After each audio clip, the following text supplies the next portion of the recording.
യോശുവയുടെ മരണത്തിന് ശേഷം ഇസ്രായേൽ ജനങ്ങൾ ദൈവത്തെ അനുസരിക്കാതെ വിഗ്രഹങ്ങളെ ആരാധിക്കാൻ തുടങ്ങി.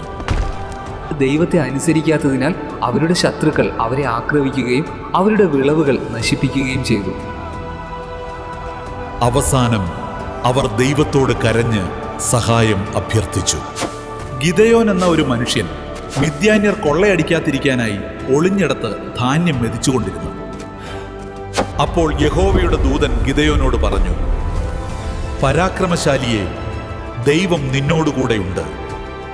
നീ ചെന്നു ഇസ്രായേലിനെ മിദ്യാന്യരുടെ കയ്യിൽ നിന്ന് രക്ഷിക്കണം എന്ന് ദൈവം അവനോട് പറഞ്ഞു. ദൈവത്തിന്റെ കൽപ്പന പ്രകാരം ഗിദെയോൻ രാത്രിയിൽ വിഗ്രഹത്തിന്റെ യാഗപീഠം തകർത്തു.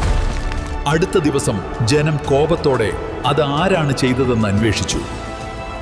ഗിദെയോന്റെ പിതാവ് പറഞ്ഞു, അത് ദൈവമാണെങ്കിൽ അവൻ തന്നെ സ്വയം രക്ഷിക്കട്ടെ. അതിനുശേഷം മിദ്യാന്യർ വീണ്ടും വലിയ സൈന്യവുമായി ഇസ്രായേലിനെ ആക്രമിക്കാൻ വന്നു. ദൈവത്തിന്റെ അടയാളമറിയാൻ ഗിദെയോൻ ഒരു ആട്ടിൻതോൽ നിലത്ത് വെച്ചു. പ്രഭാതത്തിൽ മഞ്ഞ് ആട്ടിൻതോളിൽ മാത്രമുണ്ടായിരുന്നു. അടുത്ത ദിവസം നിലം നനഞ്ഞിരുന്നു, എന്നാൽ ആട്ടിൻതോൽ ഉണങ്ങിയിരുന്നു.